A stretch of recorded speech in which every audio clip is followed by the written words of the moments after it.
Pink slime cube.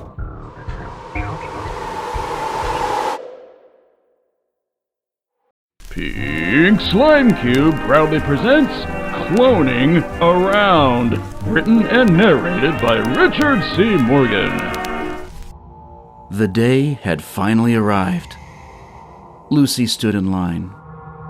Shoulder to shoulder were about 300 copies of her. Just as nervous, just as stiff, just as well-dressed as her. Navy blue suit and skirt. A feminine necktie. The inspector entered. She was every bit the stereotype of a rough tutor, with her auburn hair pulled back in a tight bun. Behind her trailed a woman who was nearly identical to the 300 girls. They were, after all, her copies. But she was older. She was the 50-something-year-old version of all of them. "What will happen to the ones that I don't choose?" the original woman asked. "Oh, they will be recycled into hundreds of medical applications. Organ donation, mostly." Pity. "Well, you should be proud. These are some of the healthiest replicas we've ever seen." And so the two women began the painstaking process of interviewing each girl, something that took weeks.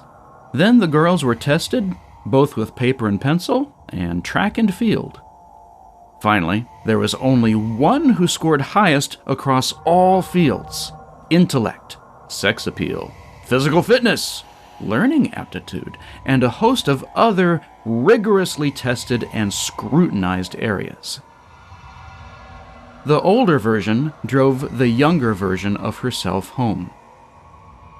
"What is your name?" "Lucy 2354. I'm Lucy Maudlin, and from this day forward, I am your mother." "I don't understand. Why aren't you raising a replica from infancy? I'm biologically 15 years old." The older Lucy's eyes grew sad as she focused on the road. "I wasted my life. I had all the potential in the world. But I was more interested in boys and booze and other substances than using my gifts to make a real life for myself. When I heard about the replicant program, I wanted to see a version of me live her best life. And that's what I want to do for you. What's more, I want to give you the love I never had as a young woman. My mother wasn't there for me. So I want to make up that difference with you." "That's very generous. Actually, it's very selfish. I'm doing it as much for me as for you. But I need to see that it's possible that someone like me can reach for the stars if they just had the love of a mother." Older Lucy wiped tears from her eyes with a sniff. The replicant settled in.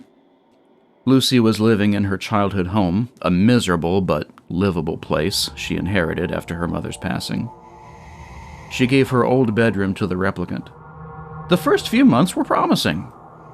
But before long, the replicant was drinking, smoking, and boinking.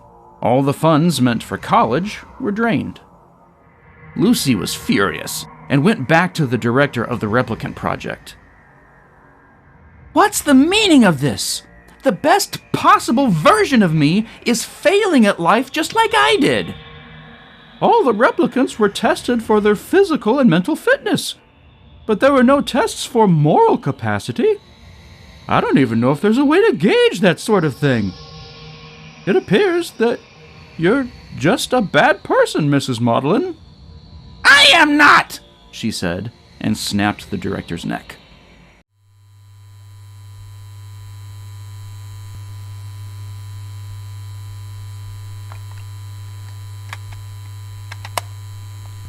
Hey, real quick.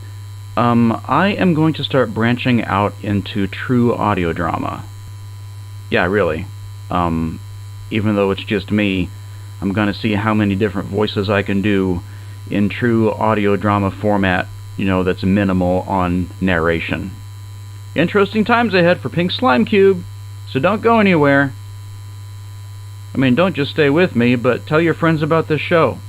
Give me a like, give me a subscribe, give me a rating, give me a comment, whatever you can do on the platform that lets you listen to this podcast. Because once I can start running ads, all kinds of amazing things are going to start happening. I promise. Thank you. See you soon.